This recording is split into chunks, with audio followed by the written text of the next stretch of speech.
T'imagines combien ça coûte? Entrepreneur et chroniqueur passionné. Qu'est-ce que tu veux de plus? Philippe Richard Bertrand. C'est vraiment le festival des liens, là, parce que là, on parle du chemin à Roxham et les demandes de réfugiés sont à l'aéroport d'Orval-Trudeau. Et Philippe Richard arrive ici puis il veut nous parler de la planification inadéquate de l'aéroport d'Orval-Trudeau. Quand même, c'est pas pire. Philippe Richard, bonjour. Il est pas là. On vient de l'échapper. C'est dommage parce qu'il il est là. Bon, salut. Bon. Salut. Bon. Je sais pas pourquoi ça a bugué, mais en fait, la planification de l'aéroport d'Orval de Montréal, qui est un OBNL. Ce qu'il faut savoir, c'est que le gouvernement du Canada a donné à une OBNL, donc un organisme sans but lucratif, la gestion de l'aéroport d'Orval de Montréal. Puis après ça, cette OBNL-là fait des affaires avec les compagnies aériennes, a le pouvoir de taxation, a le pouvoir d'agrandir, a le pouvoir de construire et peut aussi faire des demandes d'argent à des paliers de gouvernement pour grandir ces infrastructures. Par contre, Benoît, tu as dû voyager dans ta vie?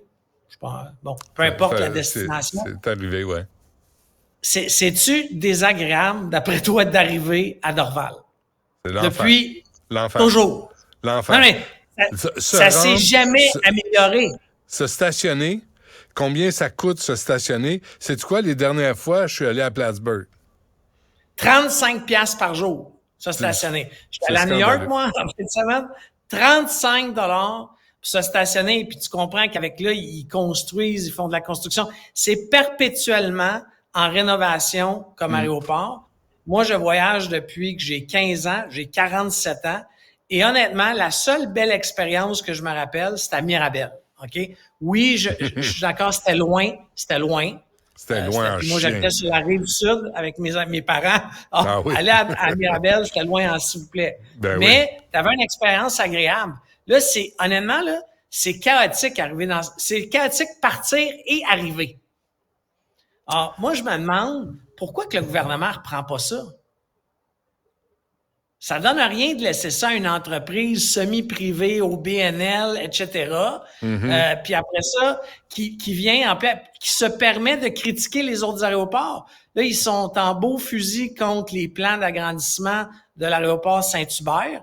Hey, excusez-moi l'ADM, là, mais vous avez aucune morale à donner à personne. Pas de leçon à faire, non.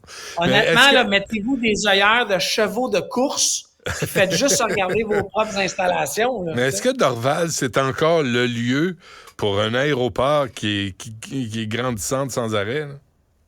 Honnêtement, moi, je suis pas un spécialiste en urbanisme, mais ça fait aucun sens de par l'étendue de ce qu'ils ont besoin. Puis deuxièmement, là, on se rappelle tout de la pandémie, il y avait plus de voyages en air, tout avait été stoppé. Sauf qu'ils se disaient, les experts mondiaux disaient qu'on allait retrouver le trafic du temps, là, de 2020, 2019, en 2026. On a déjà retrouvé ce trafic-là en ce moment. Ça veut dire que le trafic est en augmentation. Qu'est-ce qu'on va faire? On peut pas agrandir les pistes. On pourra pas faire une piste par-dessus les maisons qu'il y a dans les villes alentours. On peut faire des pistes souterraines? Écoute, il pourrait arriver avec l'idée. Ça me surprendrait pas, honnêtement, qu'il fasse un projet pilote. Pilote. Un projet pilote, des pistes souterraines pour un aéroport. Mais il faudrait le déplacer. On aurait dû garder Mirabel, puis mettre un train rapide entre Mirabel et le centre-ville. Oui, en fait, je peux pas me rappeler parce que je devais être trop jeune. Pourquoi on avait pris cette décision-là? Je pense que c'est la communauté d'affaires qui devait chialer.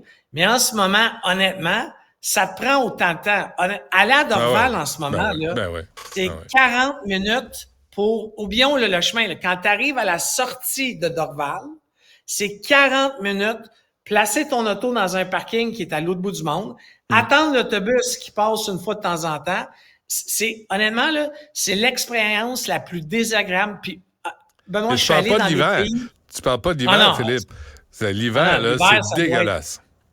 Honnêtement, là, moi, je suis allé dans des pays en développement, là, des pays là, qui avaient besoin d'argent de partout à travers la planète pour s'organiser. Puis l'aéroport est mieux que ça. Écoute, en Guadeloupe, OK, c'est mieux que ça.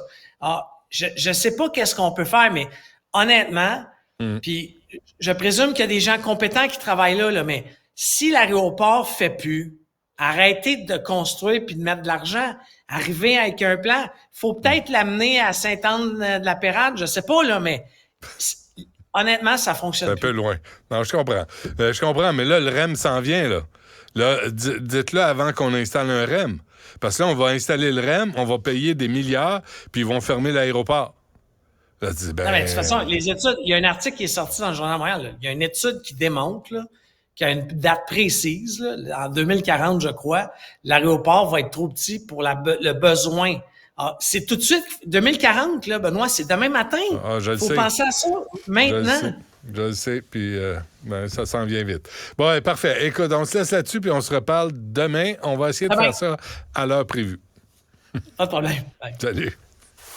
Écoutez Philippe Richard Bertrand à l'animation du balado Prends pas ça pour du cash. Disponible en tout temps sur l'application et le site cubradio.ca.